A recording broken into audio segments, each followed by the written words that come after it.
नमो हरिहन्ताणं नमो सिद्धाणं नमो आयर्याणं नमो वज्रायाणं नमो लोये सवसानं वन्दितु सर्वसिद्धे द्रोमचर्मणोपमङ्गैपत्ये भूष्यामि समये पावण विडमो स्वः केवले बलिदम् गुरुवापातिनो नित्यं ज्ञानदैक्षणिनायका चारित्राणवगम्भीरा मोक्षमार्गोपदेशिका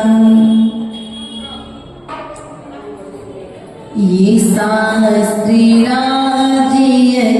उत्तम शास्त्र प्यारा जो भी लिखा सच लिखा गुरु ने उचारा जो जो रहस्य इसमें गुरु आप खोलो मैं मौन हूँ अब यहाँ गुरु आप बोलो मैं मौन हूँ अब यहाँ गुरु आप बोलो। बोले अनंतानंत सिद्ध परमेश्वरी भगवान की, देवादिदेव मूलायक आदिनाथ भगवान की, देवादिदेव शासन नायक महावीर स्वामी की, आचार्य भगवत कुंद कुंद स्वामी की, आचार्य भगवत विराग सागर विशुद्ध सागर जी महाराज जी की, मम दीक्षा शिक्षा दाता नए चक्रवर्ती आचार्य गुरुवर 108 विभव सागर जी महाराज जी की, अहिंसामयी विश्व धर्म की,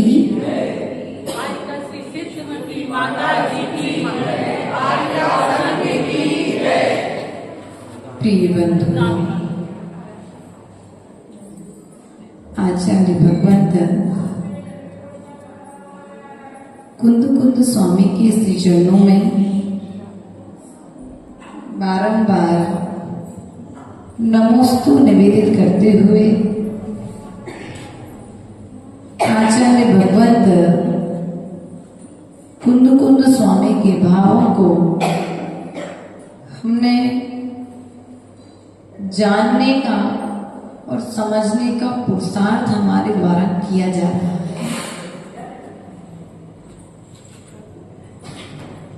आचार्य भगवंत कहते हैं यदि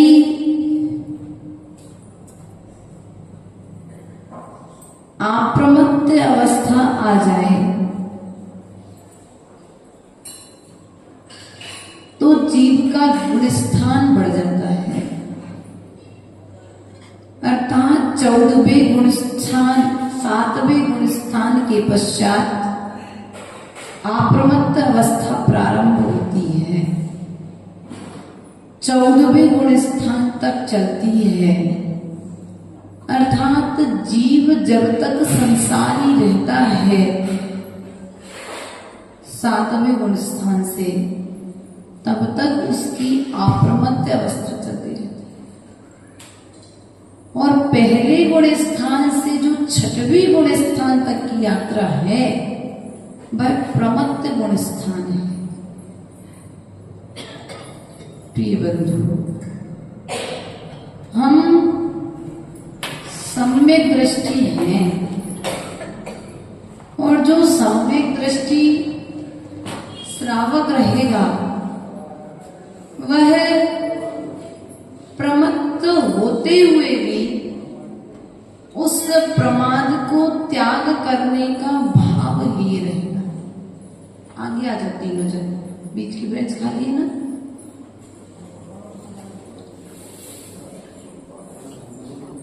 प्रिय बंधु,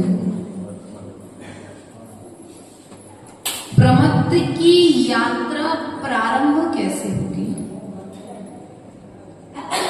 अप्रमत्त की यात्रा प्रारंभ कैसे होगी?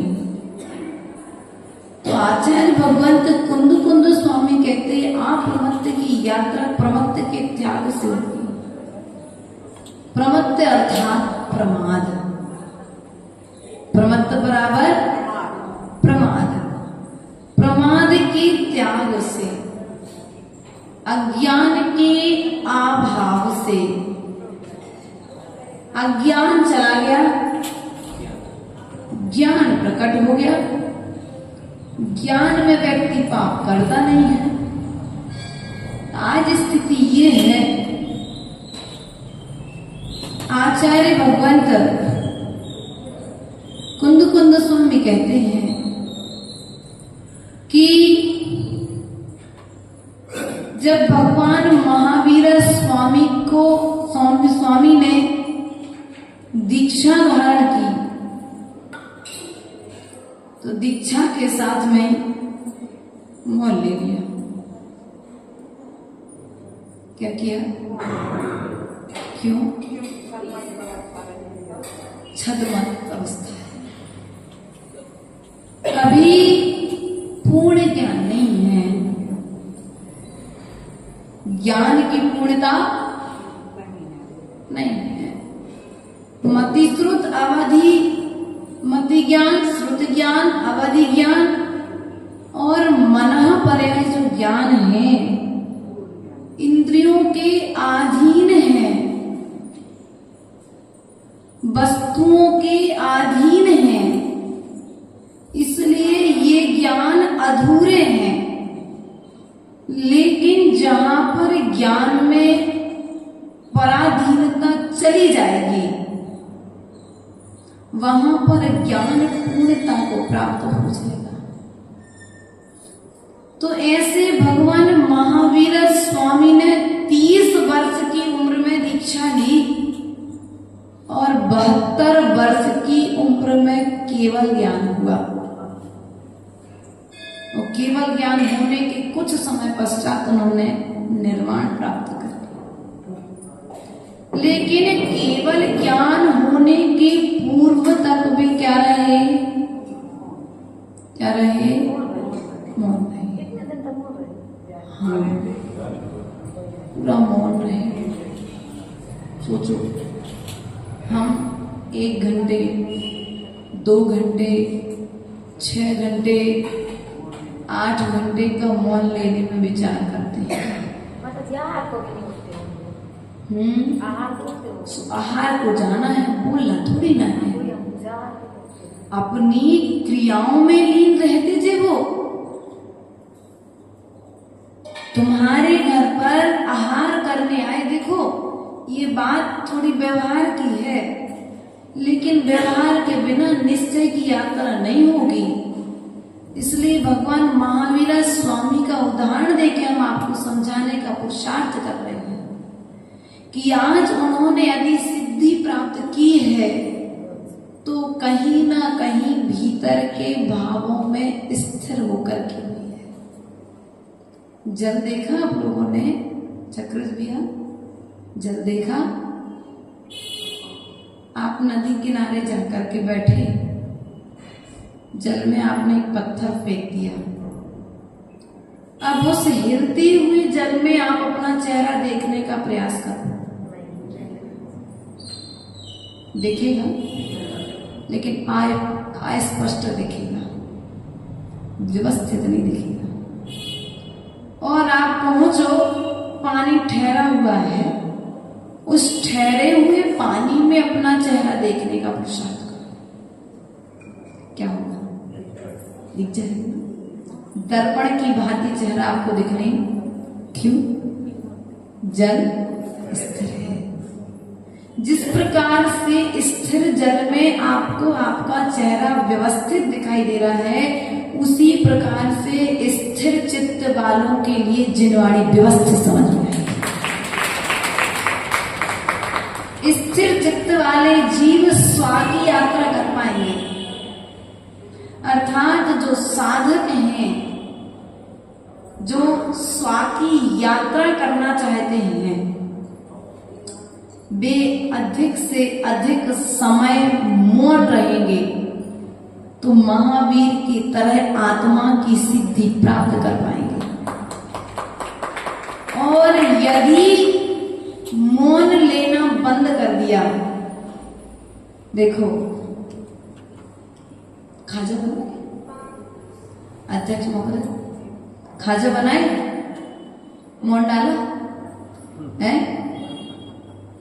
मौन घी का, एक तो नॉन और दूसरा मौन। जैसे भोजन में नॉन और मौन आवश्यक है, उसी प्रकार से साधना के लिए मौन आवश्यक है। भोजन का स्वाद बढ़ा देता है नॉन और मौन, उसी प्रकार से साधना का रस आने लगता है मौन से। इसलिए पुरुषार्थ करो, श्रावकों से जितना दूर रह सको। जलते भिन्न, घर में रहते हुए भी भिन्नता का बोध होना चाहिए भीतर में। घर के भीतर जाने के बाद में भी चक्रवर्ती अपने भीतर में रहता था, भेद विज्ञान से सहत रहता था। भगवान महावीर स्वामी ने मौन के बल पर केवल ज्ञान को प्राप्त कर लिया, लेकिन मौन कैसे लेना है? कसाय से रहित होकर के विशुद्धि में यदि मौन लोगे तो विशुद्धि बढ़ेगी, और यदि कसाय में मौन लोगे तो कसाय बढ़ेगी। भैया, दो लोगों की लड़ाई हो गई, माता जी हमारा उनसे मौन है, उनसे क्यों? उनने कछु कह दी थी। अभी जो कसाय में मौन है ना, ये कर्म का बंध कराने वाला है। और तुमने विशुद्धि में मौन ले लिया, माता जी हमारा सबसे मौन है। क्यों? माता जी जितनी आवश्यकता रहती है उतना काम कुछ घंटे और मिनट में बोलने से हो जाता है, इसलिए हमने क्या किया, सबसे मौन, एक से मौन नहीं है हमारा सबसे। क्योंकि आचार्य भगवत कहते हैं बाहर की यात्रा सिखाने के लिए तो बहुत सारे टीचर्स हैं, गुरु हैं, लेकिन यदि भीतर की यात्रा सीखनी है, भीतर के रस का आनंद लेना है, तो तुम्हें भीतर में डूबना पड़ेगा, स्वयं को अनुभव करना पड़ेगा। इस पिच्छी कमंडल लेने का आनंद तब आएगा जब तुम्हारा संपर्क बाहर से टूट जाएगा। और यदि हमारा संपर्क बाहर में जुड़ा हुआ है, डिक्स डोरी लगाते ना, डिक्स चलती थी, एंटीना डिक्स। आज तुम लोग मोबाइल से ज्यादा जल्दी समझोगे, नेटवर्क तुम्हारे मिलना बंद हो जाए तो मोबाइल भी बाहर की दुनिया दिखाना, और जब तक कनेक्शन रहेगा तब तक वो बाहर की दुनिया दिखाएगा। तो जिस प्रकार से डिक्स और एंटीना का कनेक्शन टूटते ही तुम्हारा मोबाइल तो बाहर की दुनिया दिखाना बंद कर देता है, उसी प्रकार से जब तुम भीतर की यात्रा करने बैठो तो क्या करो, कनेक्शन अलग करके बैठो। मोबाइल साइलेंट नहीं, स्विच ऑफ। क्या करके बैठो? स्विच ऑफ करके बैठो। अब वो मोबाइल जब बजेगा नहीं तो तुम्हें अगर कोई फोन कितना भी लगाता रहता है पता, लेकिन हमारी स्थिति क्या है, हमने अपने मन की बात अपने आप को सुनाना बंद कर दी है। सॉल्यूशन बाहर वाले के पास कम है आपकी समस्याओं के, अपनी समस्याओं के समाधान हमारे पास स्वयं है। मात्र भीतर में जाकर के खोज करके देखो। भगवान महावीर स्वामी के पास कोई गुरु नहीं थे समाधान देने के लिए, उनने स्वयं ही भीतर में जाकर के अपने स्वयं के समाधान किए हैं। किसके बल पर? ज्ञान के बल पर, स्वाध्याय के बल पर। अब उस समय तो जिनवाणी की जरूरत नहीं थी, अब तुम्हारे पास उतना ज्ञान नहीं है, तो आचार्य गुरुदेव कहते हैं वर्तमान की समस्याओं के समाधान के लिए स्व की यात्रा प्रारंभ करने के लिए आप लोग स्वाध्याय करना प्रारंभ कर दो। क्या करना है भैया? आगे आ जाओ, सबसे पीछे वाले भैया, तीनों जन आगे आ जाओ, ब्रेंच खाली है। हाँ, तीनों जन आ जाओ।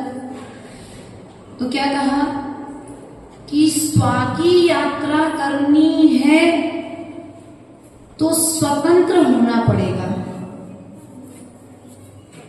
सामयिक के काल में सबकी बीच में बैठते हुए भी स्वतंत्र रहने का पुरुषार्थ कर। जिस प्रकार से पिंजड़े में रहता हुआ तोता अपने लिए भिन्न जानता है, उसी प्रकार से तुम इन पर द्रव्यों के लिए अपने आप से स्वतंत्र जानो, स्वतंत्र समझो। स्वच्छंद नहीं, क्या स्वच्छंद नहीं, स्वतंत्र समझना है, अपने ज्ञान की बात करना है। हम जो आपको दे रहे हैं समय सार के ग्रंथ को पढ़ के आपको प्रदान कर रहे हैं, अलग से कुछ तो नहीं दे रहे। हम जब अलग से कुछ नहीं दे रहे तो आपको आनंद आ रहा है, और अलग से यदि हम संसार की बातें परोसने लग जाएं तो आप कहेंगे अरे ये तो सुना है हमने। जितने समय यहाँ पर समय सार की देशना चलती है, उतने समय आपको आत्मा की अनुभूति होती है। उस समय ऐसा लगता है कि भगवान सच में यदि परिवार नहीं होता तो छोड़ करके, उतने समय के लिए जो अनुभूति हो रही है ना, ये विचार भी तुम्हारे भीतर में उस जल की बूंद की तरह समाहित हो रहा है, और एक ना एक दिन जाकर के जिस प्रकार से घड़ा पानी सोखने के पश्चात में फिर जल भरा हुआ दिखाई देता है, उसी प्रकार से आज लिया गया ज्ञान कल केवल ज्ञान का काम है। आज समझ में नहीं आ रहा, कोई बात नहीं, श्रद्धा करो, सौभाग्य मानो कि जो चीज समझ में नहीं आ रही उससे हम समझने का पुरुषार्थ कर रहे हैं। जो चीज समझ में आती उस चीज को समझने के लिए तो बहुत लोग पहुंच जाते हैं, लेकिन हम कुछ विशेष कार्य कर रहे हैं। कर रहे कि नहीं कर रहे? हम कुछ हटके करने का प्रयास कर रहे हैं। जो हम स्वच्छंद आचरण कर रहे थे, उस स्वच्छंद आचरण को हम क्या कर रहे हैं? छोड़ करके उस स्वच्छंद आचरण को त्याग करके जिनवाणी को आधार बना करके स्व की यात्रा करने का पुरुषार्थ करो। वह पुरुषार्थ तुम्हारा कब सफल होगा इसका कोई भरोसा नहीं है, लेकिन फिर भी श्रद्धा, हिम्मत नहीं हारना, हिम्मत, डरना मत। आज सफलता नहीं मिलेगी। मारीची की जेब की यात्रा भगवान आदिनाथ के समूषण से प्रारंभ हुई थी और आदिनाथ का 84 लाख वर्ष पूर्व, उसके बाद अजितनाथ भगवान का काल, संभवनाथ का, अभिनंदन का, पूरे 23 तीर्थंकरों का काल निकल गया, कोड़ा कोड़ी सागर निकल गई आयु। तब कहीं जाकर के भगवान महावीर स्वामी का भगवान बनने का समय आया है। तो एक दिन हमारा भी समय, इस बात पर विश्वास रखना। आज सफलता नहीं मिली, लेकिन कार्य नेक है ना, तो जीवन में कभी न कभी सफलता। यदि कार्य के साथ में कसाय है तो जीवन में कभी सफलता मिलने वाली नहीं है, लेकिन कार्य के साथ में नेक आचार और विचार हैं तो आज नहीं तो कल निश्चित तुम्हें सफलता मिलने वाली। अपन बोलते ना, आज नहीं तो कल मंजिल तेरे पग चूमेगी, आज नहीं तो कदम मिलाकर चलना प्रारंभ तो कर। व्यक्ति को स्वतंत्रता दी गई है, स्वच्छंदता नहीं दी गई। आज हम शिष्य यहाँ पर विराजमान हैं, स्वतंत्र तो हैं लेकिन स्वच्छंद नहीं। और श्रावक क्या कर रहा है, स्वतंत्रता के साथ साथ में कई श्रावक स्वच्छंद हो रहे हैं, जिनवाणी के विपरीत जो आचरण कर रहे हैं वे स्वच्छंद हैं। और स्वच्छंदता का फल नीचे गिराता है। पतंग आकाश में उड़ने के लिए स्वतंत्र तो है, लेकिन डोरी तुम्हारे हाथ में है। यदि डोरी छूट गई तो पतंग गिर जाएगी। लोटा कलश तुमने बांध करके डोरी के साथ कुएं में डाला है, कलश को विश्वास में डोरी से बंधा हूं, डूबूगा नहीं। लेकिन जैसे डोरी छूटे तो कलश भी नीचे। उसी प्रकार से हमने जिनवाणी के विपरीत यदि आचरण करना प्रारंभ किया है तो समझ लो हमारी स्थिति उस पतंग की तरह और उस कलश की तरह होने वाली है। एक ऊपर जाकर के नीचे गिरती है और एक नीचे जाकर के और नीचे पहुंच जाती है। भर के आने की जगह झुकने की कला तो बताई है। कलश के क्षेत्र में यदि कलश झुकता है तो भर के आता है, और अहंकार आ जाए तो फिर डूब जाता है। इसलिए प्रिय बंधु, हम तो ये कहते हैं, कल विचार कर रहे थे शाम की सामयिक में कि जब महाभारत के लिए अर्जुन जा रहा था तो उसे पांडवों के लिए 2 दिगंबर मुनिराजों का दर्शन हो गया। उन्होंने अपनी यात्रा को, इस युद्ध को जीतना तय कर लिया कि निश्चित ही हमारी विजय होगी, क्योंकि मंगल के स्वरूप निर्ग्रंथ 2 गुरुओं के दर्शन हमें हो चुके। आप मात्र मुनियों को मंगल मानते हो, लेकिन कल हम विचार कर रहे थे कि यदि हम रास्ते में कहीं जा रहे हैं और कोई 2 श्रावक बड़ी अच्छे धोती दुपट्टा पहने और मंदिर की डिब्बी लिए हुए मिल गए तो वह सम्यक दृष्टि श्रावक है। ऐसे सम्यक भावों से भरा हुआ यदि श्रावक बन जाए तो तुम्हारा दिन भी मंगल हो जाएगा। श्रद्धा है, सम्यक दर्शन क्या है, श्रद्धा है। समय सार का सार यही है। भेद विज्ञानी तो बनना, लेकिन व्यवहार को छोड़कर नहीं बनना। व्यवहार को ग्रहण करते हुए निश्चय की यात्रा करना है। ग्लास में दूध रखा है तो दूध सुरक्षित है ना, और उसके अलावा कोई पात्र। उसी प्रकार से निश्चय को ठहराने के लिए ये जो दूध है, निश्चय का दूध, तो व्यवहार उस गिलास की तरह है जो दूध को सुरक्षित रखता है।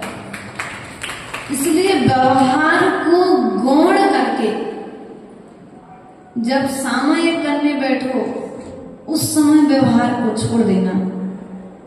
जिस समय ध्यान करने बैठो उस समय व्यवहार को छोड़ देना, लेकिन अन्य समय पर व्यवहार को मत छोड़ना। मैं तो स्वयं भगवान हूं, मेरा स्वयं सम्मोहन लगेगा, ये बात जान करके अहंकार मत करना, वरना मारी जी की तरह तुम्हें भी भटकना पड़ेगा। सम्मोहन में हुआ क्या था, देशना सुनी।